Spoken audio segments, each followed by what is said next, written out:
নমস্কার বন্ধুরা, তোমরা সবাই কেমন আছো? আশা করি ভালো আছো। মিনু বং কিচেন ইউটিউব চ্যানেল ও ফেসবুক পেজে তোমাদের সবাইকে স্বাগত। আজকে আমি আবারও একটি নতুন ভিডিও নিয়ে চলে এসেছি। তো আজকের রেসিপিতে থাকবে ভোলা মাছ।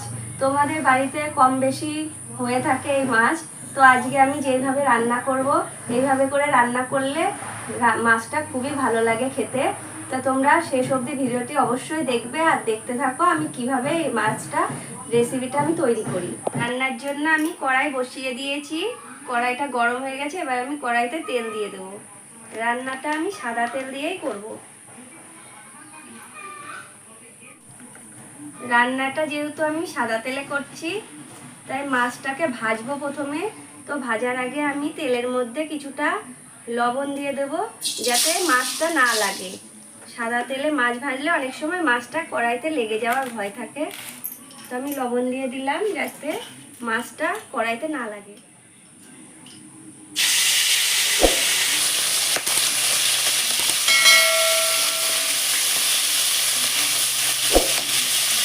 আমি একটা মাছ আগে উল্টিয়ে দেখে নিয়েছি।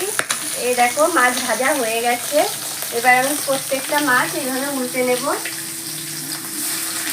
দেখতেই পাচ্ছ কত সুন্দর মাছ উঠে যাচ্ছে।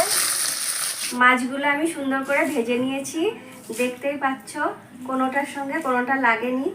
তো এইভাবে মাছ ভাজার আগে যদি তোমরা বাড়িতে মাছ ভাজার আগে তেলের মধ্যে কিছুটা লবণ দিয়ে নাও, তাহলে দেখবে মাছ ভাজার কড়াইয়ের সঙ্গে লেগে যাওয়ার ভয় কম থাকবে। ফোড়নের মধ্যে আমি একটা শুকনো লঙ্কা ভেঙে দিলাম, কিছুটা কালো জিরে। এবার আমি মাছের জন্য যে বেগুন আর আলু কেটে রেখেছি, এই সবজিগুলোকে তেলের মধ্যে দিয়ে দেবো।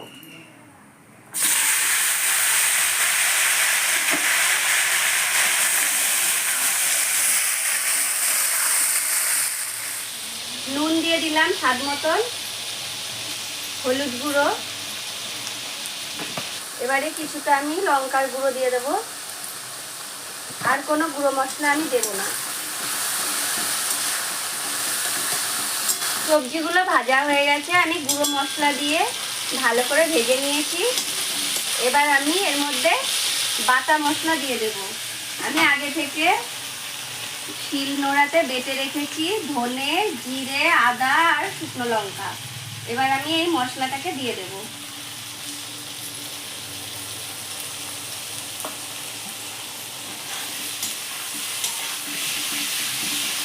ভালো করে মশলা দিয়ে কষিয়ে নেব। দেখতেই পাচ্ছ কতটা সুন্দর কালার হয়েছে। খেতেও কিন্তু খুব সুস্বাদু হয়। এইভাবে রান্না করলে ভোলা মাছ খুব ভালো লাগে খেতে। এই মাছ বিভিন্ন ধরনেরই রান্না করা যায়। সর্ষে পোস্ত দিয়েও করা যায়, আবার পেঁয়াজ দিয়েও করা যায়। তোমরা যারা পেঁয়াজ রসুন ভালোবাসো, তারা এর মধ্যে পেঁয়াজ আর কিছুটা রসুন বাটা দিয়ে দিলেও ভালোই লাগবে খেতে।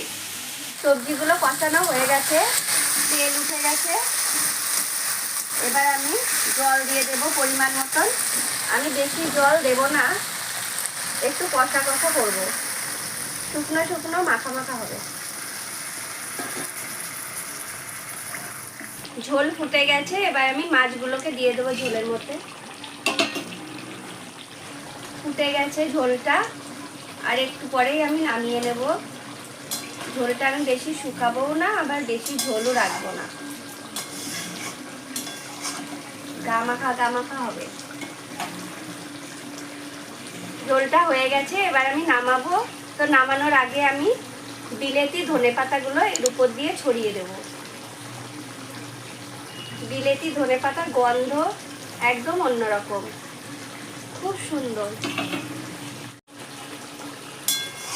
এই ধনেপাতাটা দেয়াতে এই তরকারিটার স্বাদ একদম পাল্টে যাবে, একদম অন্যরকম খেতে লাগবে, খুবই সুন্দর লাগবে। আর দুপুর বেলায় গরম গরম সার্ভ করে দেব, সবাই একদম হাত চেটে ফুটে খেয়ে নেবে। মাছের তরকারিটা হয়ে গেছে, এবার আমি নামিয়ে নেব।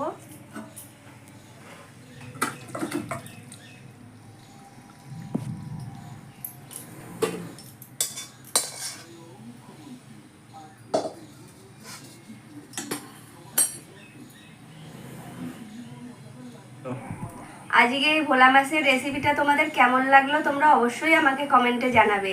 আর তোমরা সবাই বেশি বেশি করে ফলো করে দাও তো আমাকে তাড়াতাড়ি, আমার পেজটি যাতে অনেক অনেক অনেক ফলোয়ার্স হয়। আর আমার এই চ্যানেলটিকে সাবস্ক্রাইব করে দেবে। তাহলে আজ আসি, এরকম আরও নতুন নতুন ভিডিও দেখতে হলে তোমরা আমার চ্যানেলটিকে অবশ্যই অবশ্যই সাবস্ক্রাইব করে দেবে। আজ আসি, তাহলে আবার নতুন ভিডিও নিয়ে তোমাদের সঙ্গে দেখা হচ্ছে। ততক্ষণ তোমরা সবাই ভালো থাকবে, সুস্থ থাকবে।